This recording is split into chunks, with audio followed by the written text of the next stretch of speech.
Alright, so some people over on the Facebook group for the Sonic Pad have been having issues connecting their printers.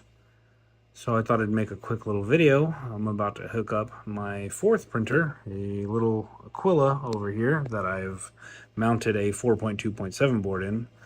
I still haven't figured out Clipper all the way, haven't figured out how to make my own stuff, my own config files, my own bin files, all that. I've definitely been using this Sonic Pad as a crutch, which is okay for now. I'll figure it out eventually. The one thing I'll say is my Sonic Pad came with an 8 gigabyte thumb drive.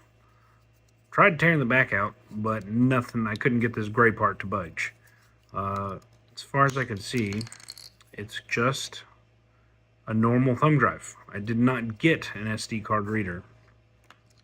I tried a few. I finally found one from another machine that was compatible. This is what I use now to get the bin files to the printers. Alternatively, you can put it on the thumb drive, move that to the computer, put it from the thumb drive to your micro SD card, and go from there. Alright, so let's get started.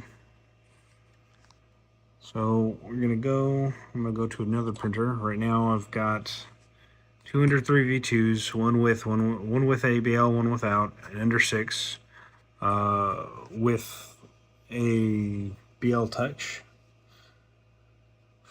Yeah, so we're gonna add new device. Gosh, that's kind of hard to read, huh? Yeah, there it goes. Add new device.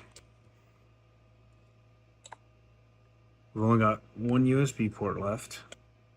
So this says choose. Trust me, it says choose. It's just blown out. And then here's where I see people get hung up.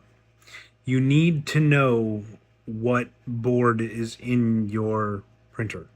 Like specifically, you see here, these say STM32 F401 V blah blah blah, right?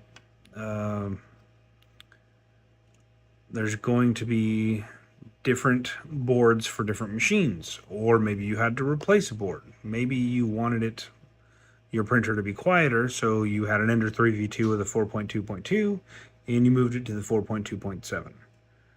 All that is important, and sometimes it's even more important if you've got, again, the sub numbers, right?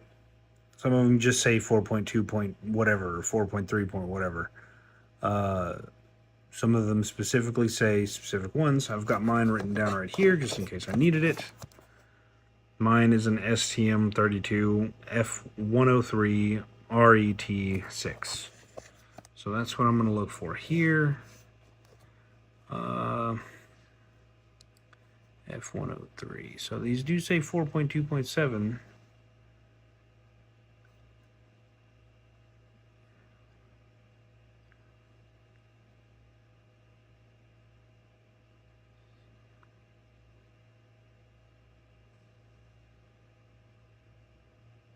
STM 32 F103 4.2.7.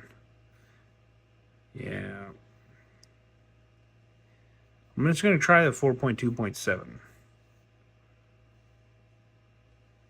And the sub issue here is that even 4.2.7 has different, there's different things, there's different drivers, excuse me, depending on the make and when it was made. Some will have noisy drivers, believe it or not. I've seen people report some noisy drivers in some of their 4.2.7s.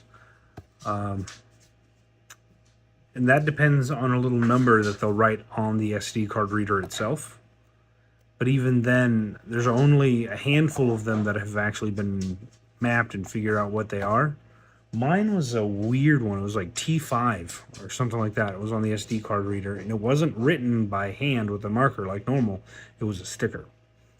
So we're going to go with sorry, I'm rambling. 4.2.7 with ABL. All right, then we're gonna come down here. Next step. I'm gonna take my micro SD card, put it in the slot. Doing this one-handed is a bit of a pain in the butt. Make sure I don't hit the power button. That wouldn't help. All right, give that a second to do its thing. All right, now it's red. Flash firmware. Firmware has been written to the memory card. Please insert it into the printer. Make sure the printer is switched off when inserting. That's another big thing. Make sure it's switched off when inserting. All right, so I'm gonna go ahead and click next step while I do this next part. Let's see if I can't do all this on camera. All right, so I'm gonna go ahead and stick the micro SD card in here. All right, power the printer on. Do I have it plugged in? Wow, it might help if it was plugged in the back. Hold on, y'all are gonna enjoy the darkness for a minute. All right, now we're plugged in. Ooh, I need to change that fan. The bearing went out on that fan. I've been lazy. I don't know why I whack it a few times and it shuts up. All right, so give that a few seconds. And let's get our cord plugged in.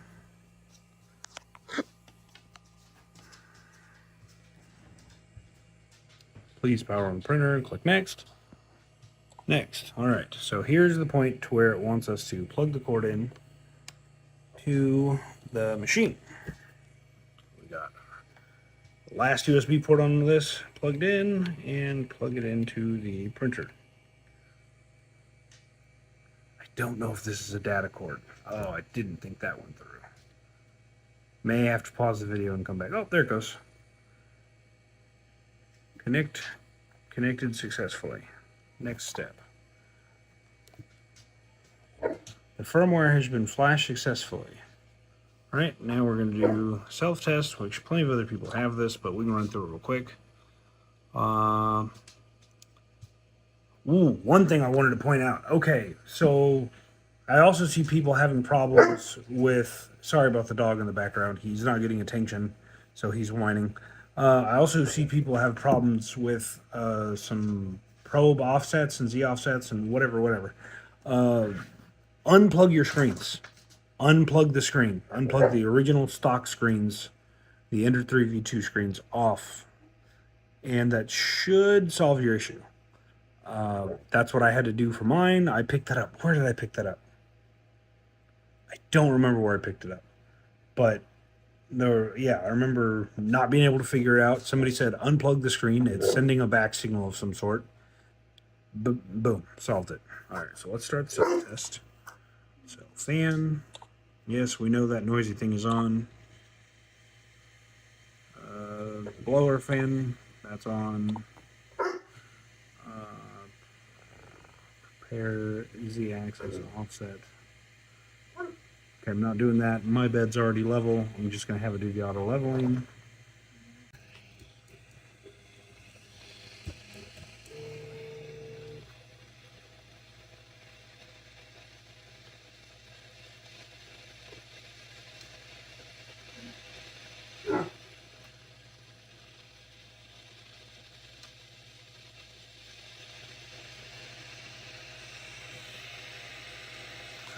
All right, so now we're back to where we were.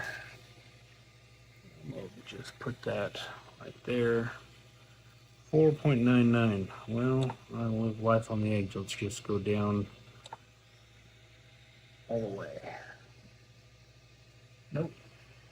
Nowhere near. We need to go negative. So here's another point that I see people having issues with, and that's that in the config file you need to add, because I don't know why Creality didn't have it there, for your Z you need to add a minimum, which we'll get on that in a minute. Let me take care of this real quick. Well, you know what? Maybe people want to see it. Who knows? I'm not going to cut any of this. I'm too lazy. So still, we're still way up there, right? So let's go down by a millimeter at a time until that catches.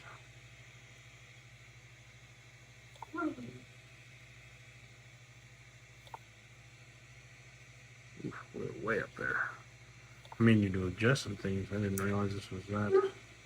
Oh, there we go. Okay, so let's go up. This is all going to need to be redone when it's warm anyways.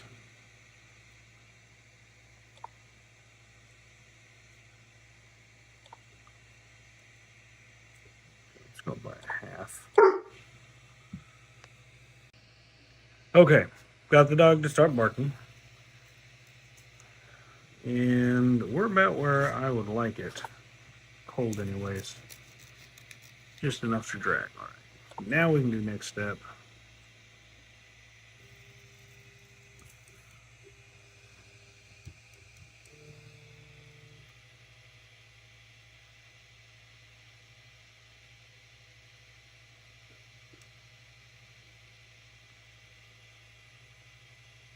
Did I mess that up? I'm not doing manual level. There we go. Okay, so let's bring the bed temperature up to 65. See, I kind of wish I could skip all this for now, because I wanted to run the PID and stuff. So, yeah, this is going to get warm, and then it'll start probing points, just like a BL Touch or CR Touch does. So I'm going to go ahead and stop the video for that, and we'll come back when it's done. And here's another reason why I want to do stuff in the config file before it does this.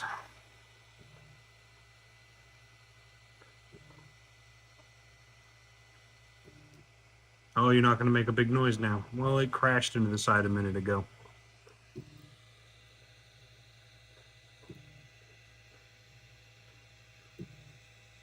Yeah, it's not the best bed level ever, but it's good enough for government work.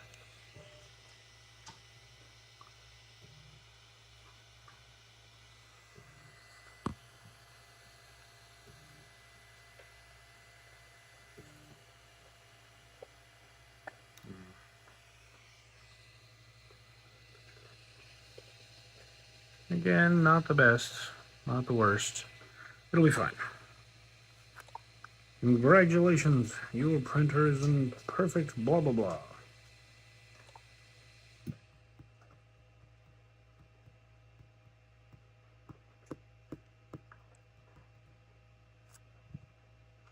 Alright. So, that's about how you get it set up.